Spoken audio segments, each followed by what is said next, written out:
In 2010, an 8-person research team went into the Kunlun Mountains to monitor seismic activity.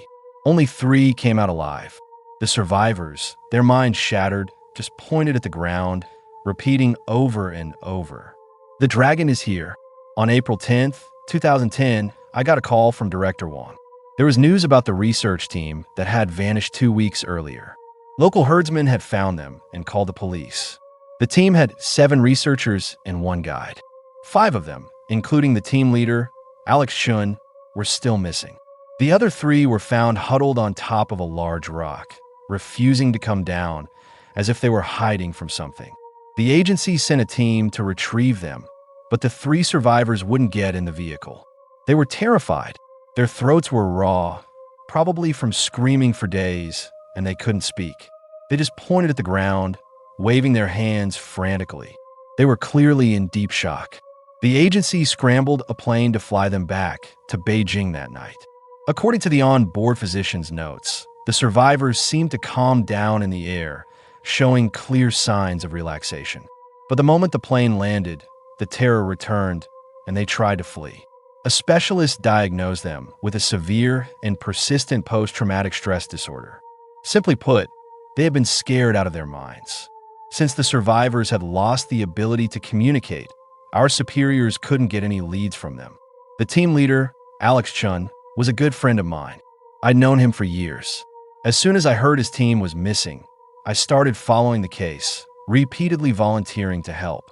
Finally, I was cleared to join the investigation. I flew to Beijing overnight. At the psychiatric ward of a top hospital, I saw the 3 team members, all restrained in their beds.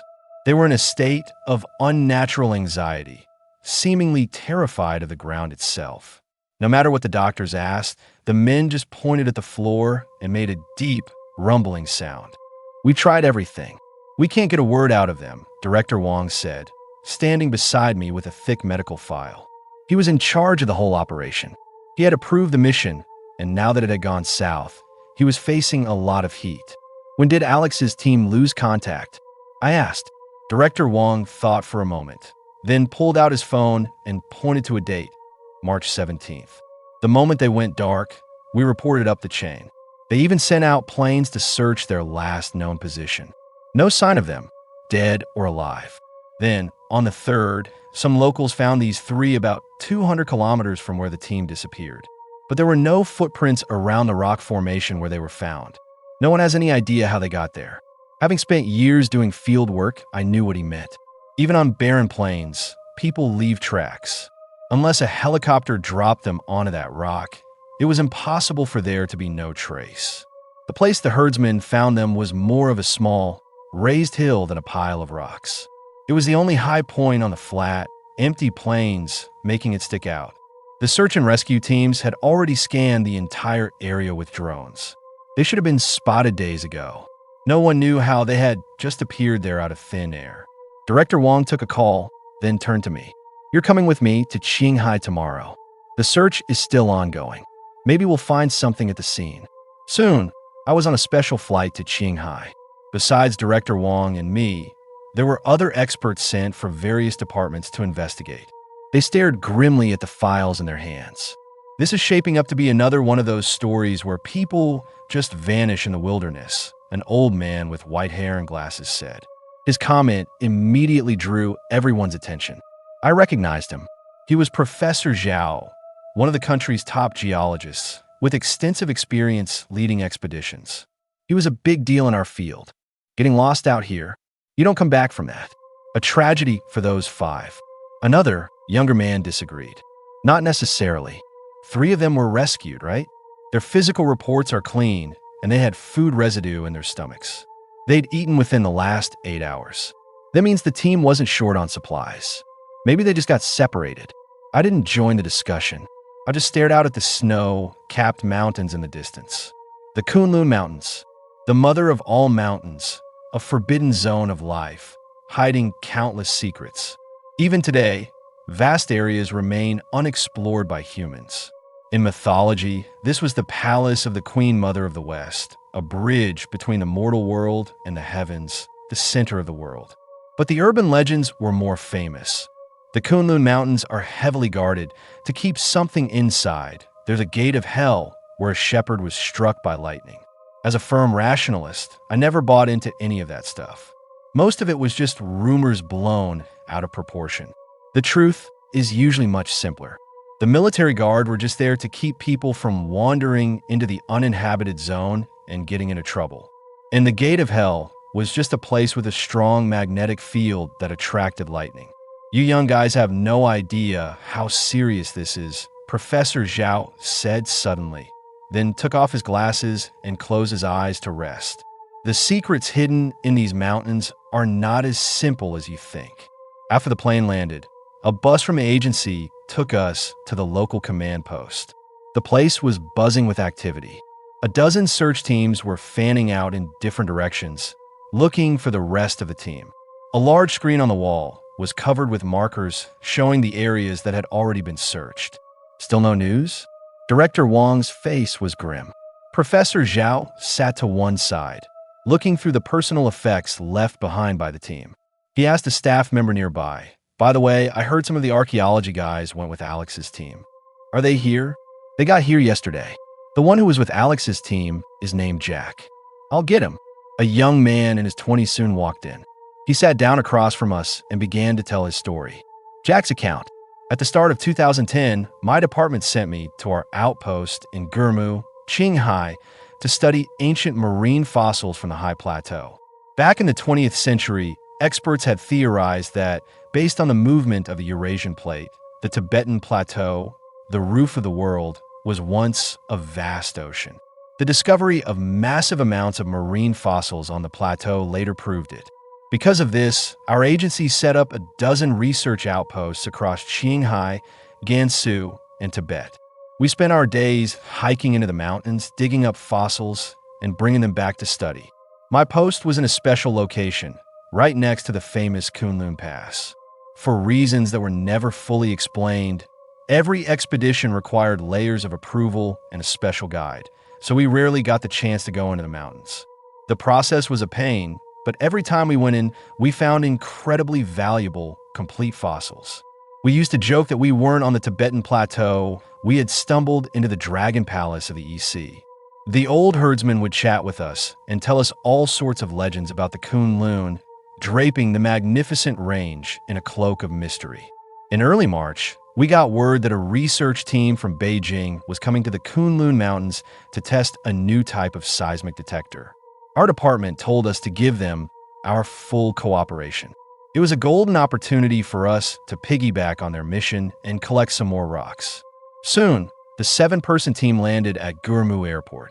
The leader's last name was Chun, a man in his 50s with a deeply wrinkled face. You could tell he was one of those academics who'd spent his life in the field. They were planning to stay for 4 months and would likely be going into the mountains several times. Best of all, they had special clearance to go whenever they wanted, a privilege we couldn't even dream of. That night, our boss authorized $1,000 for us to treat them to a proper welcome dinner, hoping they'd help us get more access to the mountains. A bunch of us big guys from Shandong went all out. After a few rounds of drinks, we had Mr. Chung good and drunk. He slapped his chest and promised he'd do everything he could for us. The departure date was set for March 9th. When the day came, the research team brought us along under the guise of a joint archaeological project. But just as we were about to leave, the old herdsman who was supposed to be our guide suddenly changed his mind. He pulled a few bone fragments from his coat, threw them on the ground, and knelt, chanting in a language I didn't understand, facing the Kunlun Mountains. "Look at the clouds on the summit," he said. "Today is the day the mountain spirits walk. No one can enter the mountains, or the spirits will be angered." We all looked at each other. The expedition date had been officially approved. We couldn't just change it. Besides, the cloud floating over the peak wasn't very thick and quickly dissipated. But the old herdsman refused to go, insisting it was a bad omen. We had no choice but to find another guide, a young man named Jean. As our convoy drove toward the mountain pass, Mr. Chun seemed noticeably tense. We learned at the dinner that he used to work in Xinjiang, though it wasn't clear what he did before he was transferred to Beijing. He had volunteered for this mission, saying he wanted to revisit old haunts. The guards at the checkpoint examined our papers and opened the wire fence. The mysterious Kunlun Mountains unfolded before us. The official story for these checkpoints was to prevent tourists and herdsmen from wandering in and getting into trouble. But the veterans at our station, after a few drinks, would get all mysterious and say the Kunlun held many secrets, things that were true and false and couldn't be spoken of. At first, their cryptic act had me fooled. I thought they really knew something. I plied them with a few bottles of good liquor, but then they just start spouting nonsense about alien spaceships and time tunnels, waving around some pulp paperbacks they bought somewhere. After falling for it a few times, I realized they were just messing with me. Mr. Chun was driving, with Jean in the passenger seat. I was in the back with another member of the research team.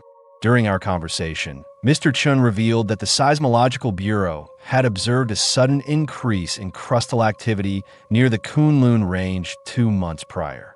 There had been over 720 recorded earthquakes of magnitude 3 or higher. Quakes of magnitude 1 or 2 were countless. Humans couldn't feel them, but the instruments faithfully recorded the time and intensity of each one. When they compared the data, they were shocked to find that the earthquakes were occurring at a specific rhythmic frequency. As Mr. Chun put it, it was as if the Earth itself was breathing. This anomaly caught the attention of the authorities, so they sent Alex and his team with specialized detectors to figure out what was causing the changes in the Earth's crust beneath the Kunlun. We followed the plan, deploying over 20 detectors. Our furthest point was across the Ho Zil Nature Reserve. Once all the instruments were in place, we started our return journey. During this time, Mr. Chun and his team showed no signs of anything unusual. But I remember on March 16th, Mr. Chun suddenly changed the itinerary. He said one of the instruments was reporting strange data and he needed to check on it. He told our archaeology group to head back first, while he, his team, and the guide Jean went deeper into the plains. They were never heard from again. After hearing Jack's account, Director Wang immediately pulled up the data reports from all the instruments on the 16th.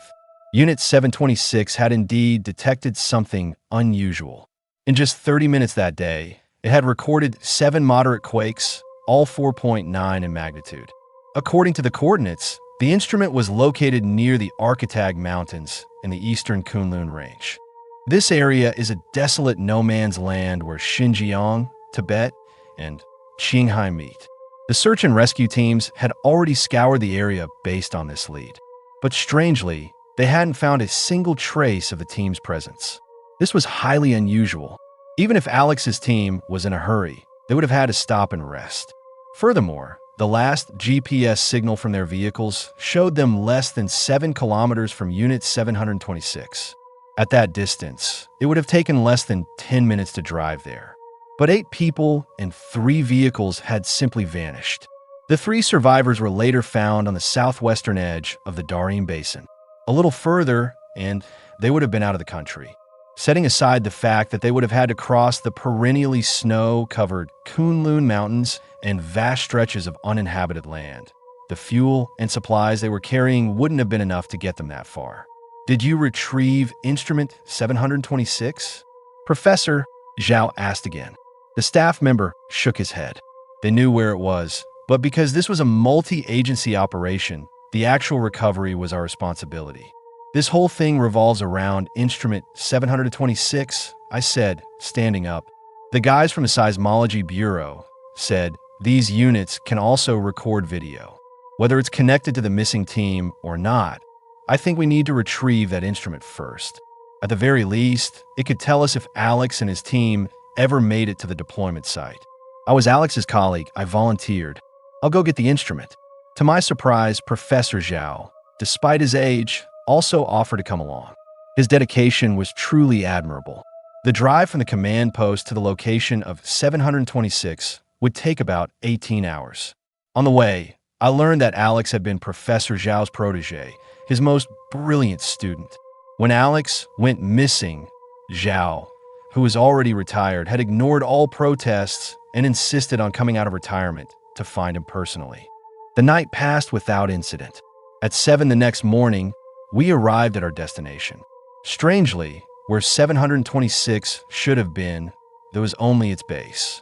The 20-kilogram instrument was gone, but its positioning signal insisted it was still right there, unmoved.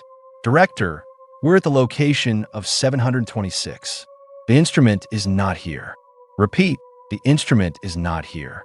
For some reason, the comm signal, which had been crystal clear, suddenly became choppy. The satellite phone crackled with static. I looked up at the sky. Not a cloud in sight. This shouldn't be happening. Suddenly, Professor Zhao dropped to the ground, pressing his ear to the earth. Something's wrong, he muttered. That sound, it's like… Just then, the seismic detector in our vehicle began to scream. Magnitude 5.4. Go now. I yelled at Professor Zhao to get in the car. A quake of this magnitude was a moderate one. In a city, it would be enough to topple buildings. Out here in the open, we didn't have to worry about being buried. We had to worry about something else that came with earthquakes, ground fissures. As the tectonic plates shifted, the earth would split open. If you weren't fast enough, you could fall in. Even more terrifying, the fissures would soon slam shut, burying anyone inside alive, leaving them to suffocate or starve to death. If you listened closely, you could sometimes hear their screams coming from under the ground. Sure enough, cracks began to snake across the distant plains, racing toward us. The driver didn't hesitate. He gunned the engine and sped away, trying to put as much distance as possible between us and the epicenter.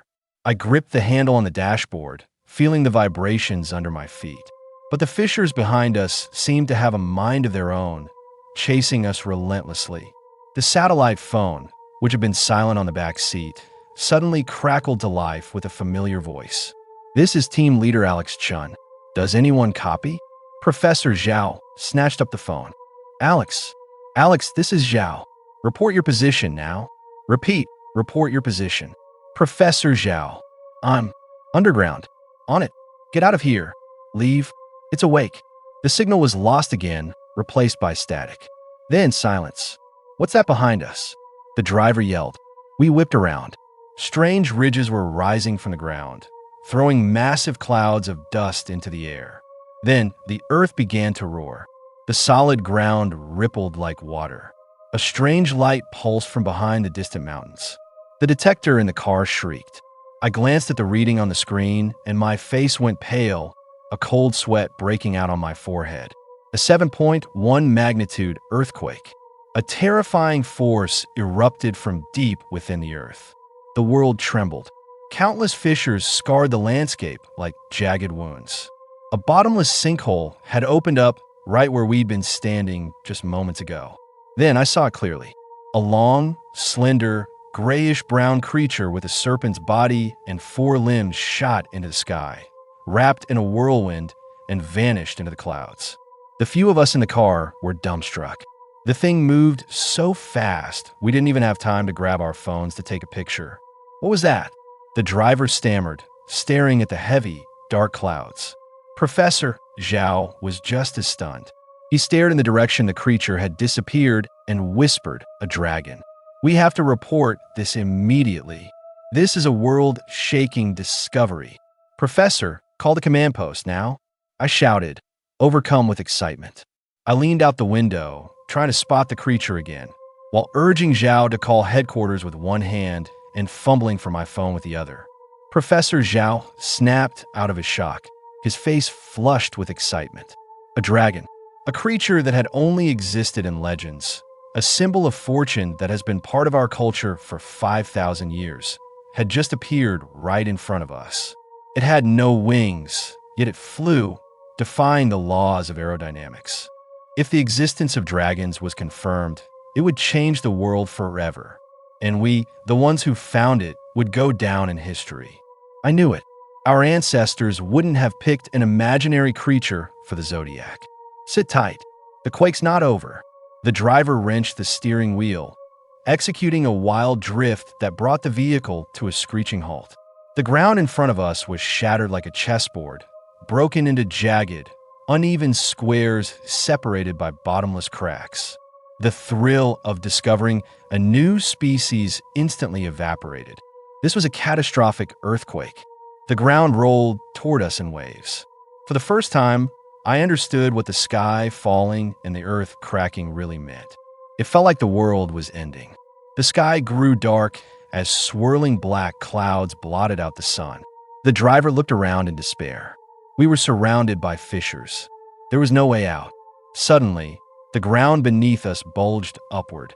It felt like a giant hand had tossed our vehicle high into the air. Before we could even recover from the terror of weightlessness, the car plunged into a fissure. My head slammed against the door, and everything went black. I don't know how long I was out. When I came to, my head was bleeding. The car was on its side. Professor Zhao, the driver, and the other team member, Li, were all strapped into their seats, unconscious. My body ached all over. I crawled out of the wreckage, found a first aid kit, and bandaged my head as best I could. Then, with great effort, I dragged the other three out of the car. The driver and Li were no longer breathing. Professor Zhao was injured but alive. I didn't have time to grieve. I pulled all the supplies out of the vehicle. By the time I was done, I was so exhausted I collapsed on the ground. Only then did I have a moment to take in our surroundings. We were at the bottom of a fissure. Thankfully, it hadn't closed up above us, and I could see the sky. Otherwise, we would have been buried alive. I estimated we were about 15 meters down. The walls were sheer rock. There was no way we could climb out. We were trapped, just waiting to die. Fortunately, the water and food in the car would last the two of us for 10 days, and the satellite phone's battery was full. We were okay for supplies, for now. A little while later, Professor Zhao regained consciousness. He looked at the two dead men, his face etched with sorrow. He had come to find his student, and instead, 2 more lives were lost. We buried their bodies as best we could, and then tried to figure out what to do next. The main quake was over, but aftershocks were inevitable. The fissure could close at any moment. The satellite phone still worked, but there was no signal, only a constant hissing static. "Professor, we can't just wait here to die," I said. "Let's see if there's a way out." Zhao nodded, and we started walking along the bottom of the crack. We hadn't gone far when I noticed something strange about the ground beneath my feet. The firm, hard-packed earth had become soft, like a muddy country road after a downpour. Then, a suffocating pressure enveloped me. The air grew thin, and even breathing became difficult. "Up there," Professor Zhao whispered, grabbing my arm and pointing to the top of the fissure. I looked up. A creature as thick as a subway train, shaped like an earthworm, was slowly emerging from the dirt wall. Its skin was covered in barnacle-like growths. I couldn't tell if it had eyes, but the sight of its underside, covered in a dense forest of caterpillar-like legs, made my scalp crawl. Professor Zhao and I held our breath and tiptoed past it, terrified of making a sound. But fate had other plans. At that exact moment, the satellite phone in my pocket rang. Professor Zhao, it's Alex." The creature instantly swiveled its head toward us and charged. "Run." Professor Zhao, for all his white hair, was no slouch. The old geologist could really move. At first, I was worried he wouldn't be able to keep up, but soon I was the one struggling to catch him. The creature was like a high-speed train, its countless legs churning in unison. It was getting closer. The sky suddenly went dark. A giant mouth materialized in front of us. But its target wasn't us. It was the giant worm, a creature with the horns of a deer, the head of a camel, the eyes of a rabbit, the neck of a snake, the belly of a clam, the scales of a fish, the claws of a hawk, the paws of a tiger, and the ears of an ox clamped its jaws on the worm. It yanked the worm's massive body out of the earth. The worm writhed in agony, its thousands of bristles standing on end like sharp spikes. "That's a real dragon," I yelled, pulling out my phone and capturing the priceless moment. But the worm's thrashing dislodged a landslide of rocks and dirt. We couldn't dodge in time. A torrent of earth swept us off our feet and pulled us into an even deeper abyss. The pain was so intense, I almost blacked out. I was tumbling through a sea of dirt, unable to see anything. Then, in the next instant, everything vanished, and bone-chilling cold took its place. I looked around, rubbing my eyes, afraid they were deceiving me. I was standing on a snow-covered mountain. What was happening? One moment I was underground, and now, before I could even process it, Professor Zhao crawled out of a snowdrift nearby.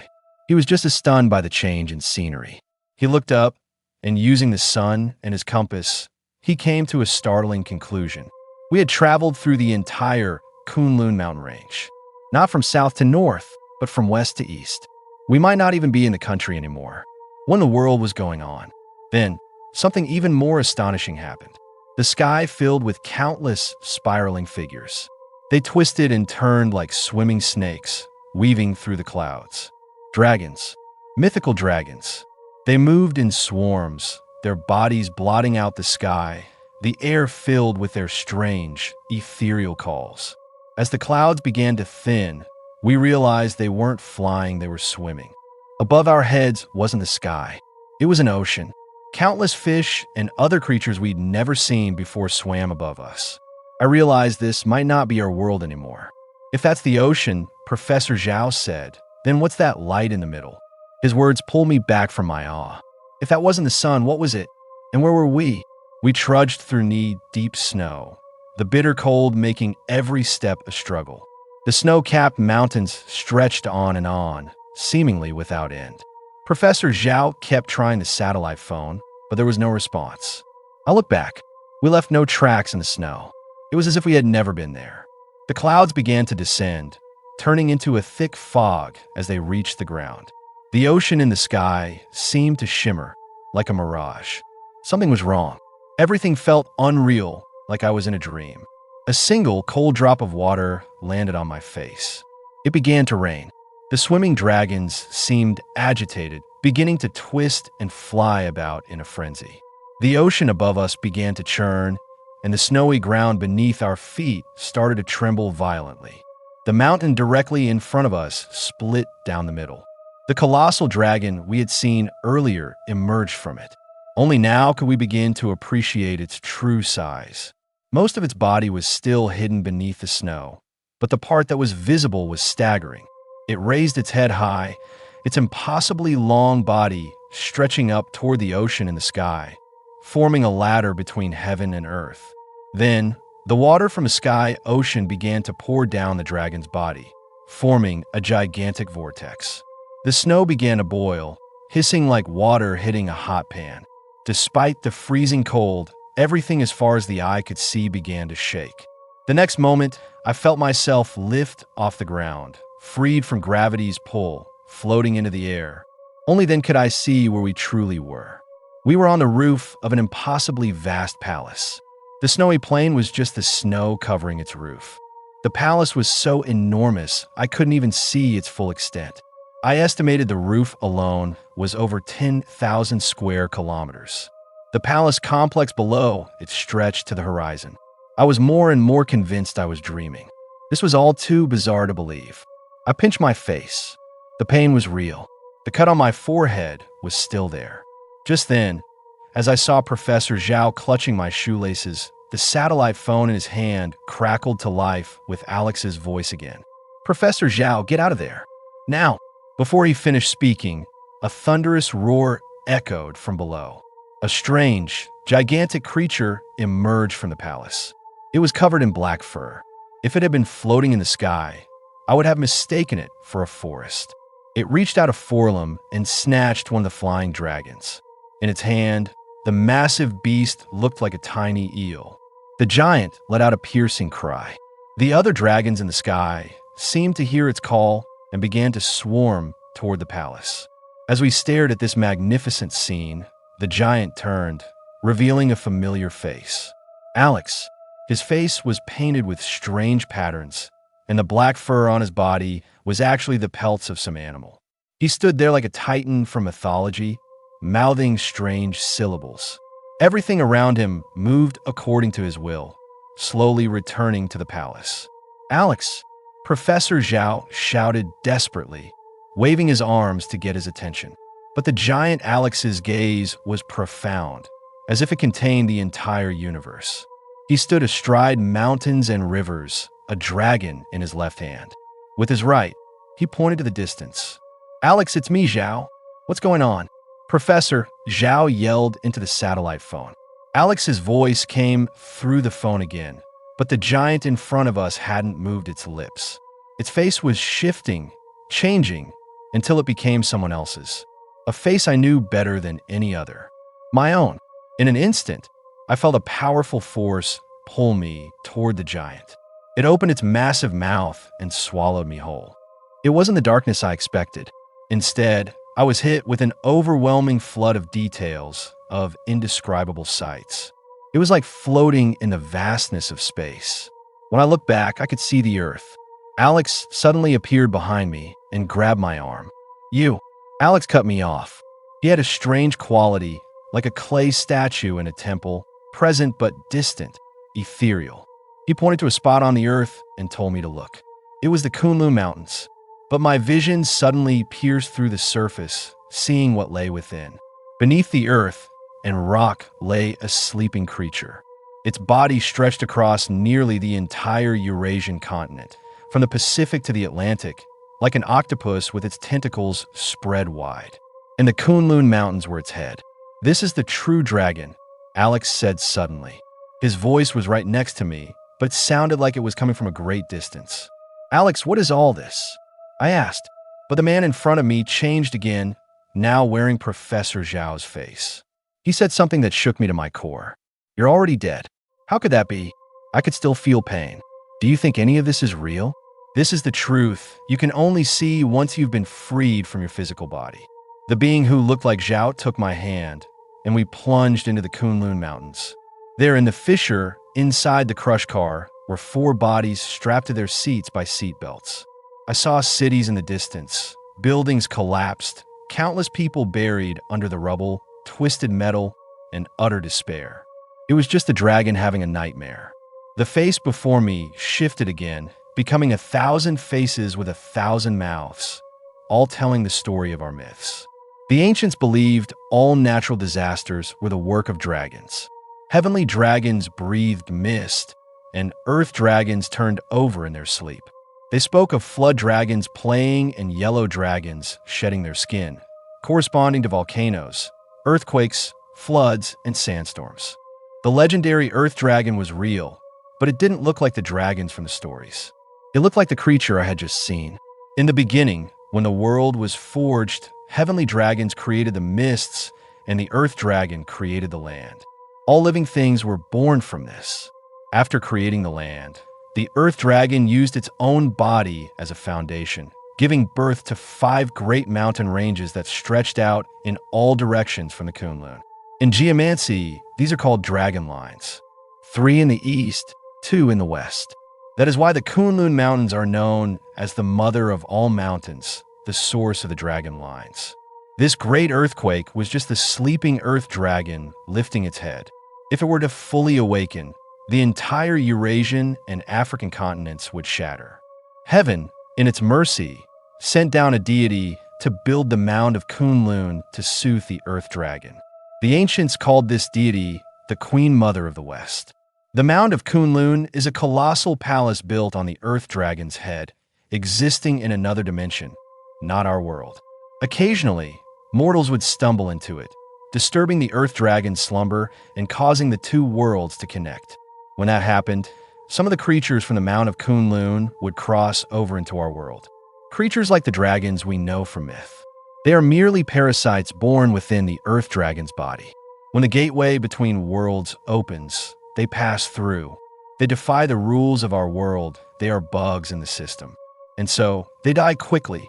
By the same token, when we enter the Mount of Kunlun, we are bugs in their world. The Queen Mother of the West watches over the mound, playing an eternal melody that keeps the earth dragon asleep while she repairs the gateway between worlds. If the 2 worlds were to merge, the consequences would be unimaginable. But over the eternal ages, more and more humans have trespassed into the Kunlun, and the earth dragon has begun to stir. Its movements have become more frequent, the earthquakes more powerful. Then Alex and his team arrived. They unintentionally released a flying dragon, and the worlds connected once more. The 3 survivors had only caught a glimpse of the truth, and it plunged them into terror. They understood that the world was no longer safe, that the inescapable sense of despair would crush them. The solid ground humanity had stood on for billions of years was no longer solid. We were nothing but insects living on the back of a giant beast. Alex had hoped to help the Queen Mother soothe the Earth Dragon, to repair the gateway and atone for his mistake. But our arrival had made the situation uncontrollable. Human civilization might be about to face a superquake that could destroy everything. So what do we do now? I asked. Alex shook his head and smiled. There's nothing we can do now. We can only pray. I've abandoned my human body and become a part of the Queen Mother. And you are just a soul about to dissipate, drawn into the mound of Kunlun by the dragon's arrival. He held out his hand, and several small points of light appeared in his palm. I'm touched that you came looking for me, but I am no longer me. This was all just a dream from the very beginning. Then he pointed to the ground beneath our feet. Because the dragon is here.